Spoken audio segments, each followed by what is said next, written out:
The NCD COVID-19 task force team has agreed on having a proactive approach for the COVID-19 virus.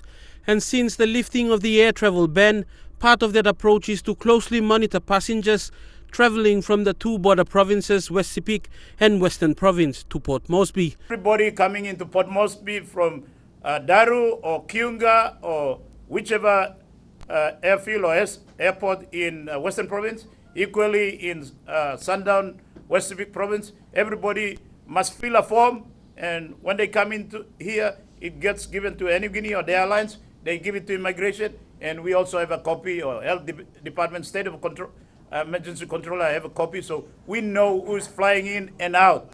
To support the concern by NCD Governor Paul Spakop, Air Nukundj Acting Chief Executive Officer Bruce Alabaster said pending approval by the State of Emergency Controller, they will not be uplifting any passengers from the two border provinces. And Air Nukundj, until approved, will not be allowing any passengers to be uplifted from Western, West Sepik or Sundown. So that's Daru, Wewak, Vanamo and Kiunga.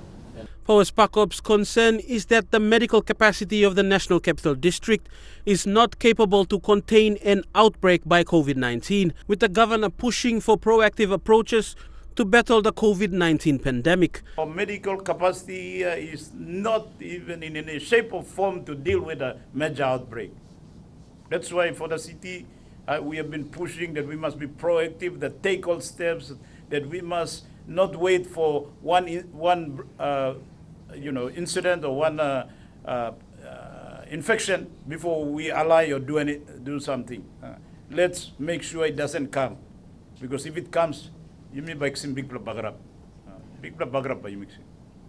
The NCD COVID-19 task force team is also pushing to have the SOE controller not have quarantine facilities in Port Moresby if the international travel ban is lifted. It's hard for us to manage quarantine here.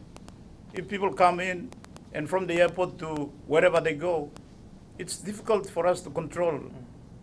And then when they are at the quarantine place, let's say we declare an hotel to be a quarantine place.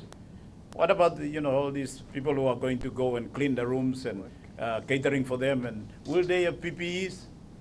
So this is something that Minister and I, all of us will, raise with the controller of state of emergency. Our preference at the city level is that we should not have quarantine here or even allow passengers to come in unless the global pandemic has gone down, the curve globally has gone down. We know that it's receding, and then it's probably safe, and then they come. Or they quarantine in their country, do the 14 days in their country before they come, or 21 days if they come. For the Sukina National, MTV News.